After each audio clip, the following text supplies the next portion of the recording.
Hi everyone, welcome to this ITI Live webinar.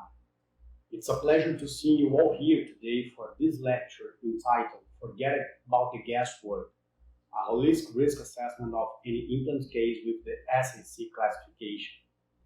My name is Mezzomo, and within the next couple of minutes we will discuss about the just launched second edition of the SAC classification in implant dentistry.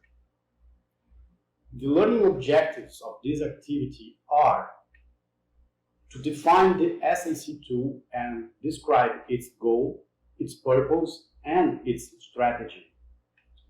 To discuss how the SAC classification can play a key role as a tool aiding at identifying and minimizing potential implant treatment risks by a checklist. And to demonstrate that the use of the SAC tool by means of an example case.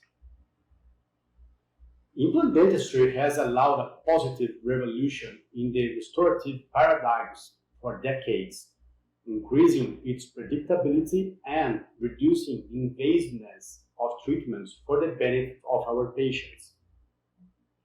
Nevertheless, the frequency of biological and technical failures and complications is still high. This occurs mainly due to the lack of attention when diagnosing the patient properly and also when creating a realistic treatment plan with the patient's actual needs and the dentist's level of training